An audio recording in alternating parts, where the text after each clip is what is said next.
আজকে বিকালের বিশেষ বিশেষ 10টি গুরুত্বপূর্ণ খবর নিয়ে সাথে রয়েছি আমি মোহাম্মদ রুহুল আলম। আপনারা দেখছেন বরাক বয়েস লাইভ। চলুন ভিডিওটা শুরু করি। ডক্টর হিমন্ত বিশ্ব শর্মা আগামীকাল 12ই মে সকাল 11:40 গুয়াহাটির ভেটেনারি কলেজের মাঠে আসামের মুখ্যমন্ত্রী হিসাবে দ্বিতীয়বারের শপথ গ্রহণ করবেন। প্রধান অতিথি হিসাবে উপস্থিতি থাকবেন প্রধানমন্ত্রী নরেন্দ্র মোদী। নতুন মন্ত্রিসভার সদস্যরা একসঙ্গে শপথ নেবেন। এই অনুষ্ঠানকে ঘিরে গুয়াহাটির উৎসবের আমেজ। নিরাপত্তা 3 স্তরে জোরদার করা হয়েছে। হেমন্ত বিশ্ব শর্মা 2021 সালে প্রথম মুখ্যমন্ত্রী হন। এবার টানা দ্বিতীয় মেয়াদের তার নেতৃত্বে আসাম আরো উন্নয়নের পথে এগোবে। তার প্রথম মেয়াদে রাস্তাঘাট, শিক্ষা, স্বাস্থ্য, চা শিল্প ও এমএসএমইর খাতে ব্যাপক অগ্রগতি হয়েছে। জালুকবাড়ি আসন থেকে তিনি বিপুল ভোটে জয়ী হয়েছেন। নতুন মেয়াদে আসামকে ভারতের শ্রেষ্ঠ রাজ্য বানানোর লক্ষ্য নিয়ে তিনি কাজ করছেন। শপথ অনুষ্ঠানে বিভিন্ন জাতি উপজাতির প্রতিনিধিরা উপস্থিতি থাকবেন। এটি হবে সবার সাথে সবার উন্নয়নের প্রতীক। 2026 আসাম বিধানসভা নির্বাচনে এনডিএর 102টি আসন জিতেছে বিজেপি, একাই 82টি আসন পেয়েছে। এজিপি, বিপিএ 10টি করে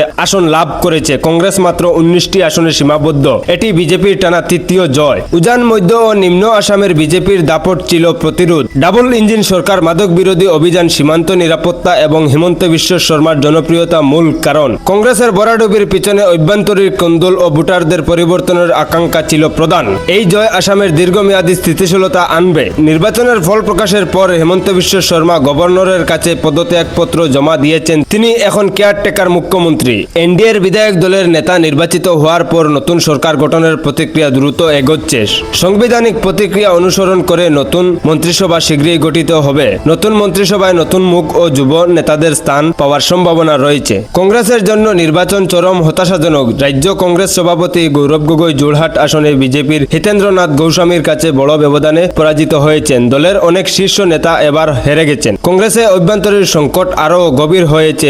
দলকে পুনর্গঠন করা জরুরি প্রয়োজন দেখা দিয়েছে। ভোটাররা কংগ্রেসের পুরনো রাজনীতি থেকে এসে উন্নয়নমূলক রাজনীতির প্রতি আস্থা দেখিয়েছেন। এনডিএর জোটের শরিক এজিপি ও বিপিএর হিমন্ত বিশ্ব শর্মার মুখ্যমন্ত্রী হিসাবে পূর্ণ সমর্থন জানিয়েছেন। জোটের মধ্যে সম্পর্ক বজায় রেখে নতুন সরকার চলবে। নতুন মন্ত্রিসভা শরিক দলগুলোর যথাযথ প্রতিদ্বন্দ্বিতা থাকবে। এতে জোটের স্থিতিশীলতা আরও মজবুত হবে। বিদায়ী মুখ্যমন্ত্রী ডক্টর হিমন্ত বিশ্ব শর্মা জানিয়েছেন, আসামের বর্তমানে 13.71 লাখ এমএসএমইর উদ্যোগ সক্রিয় রয়েছে। এটি রাজ্যের দ্রুত অর্থনৈতিক বৃদ্ধির স্পষ্ট প্রমাণ। চা শিল্প, পেট্রোলিয়াম, পর্যটন, স্টার্টআপ খাতের উল্লেখযোগ্য অগ্রগতি হয়েছে।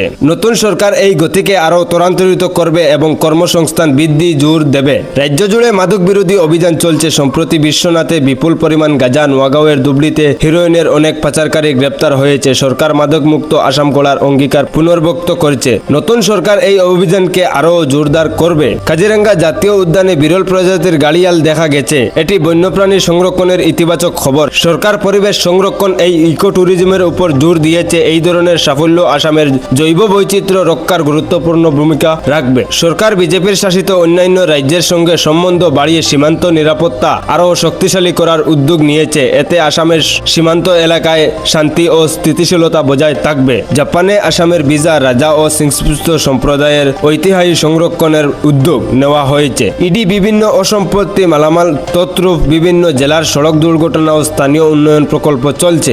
আজ বিকালের বিশেষ বিশেষ খবর এখানেই শেষ হলো। আগামীকাল শপথ অনুষ্ঠান নিয়ে আমরা লাইভ কভারেজ দেব। আপনাদের মতামত কমেন্টে জানান। নমস্কার, জয় আসাম, জয় হিন্দ।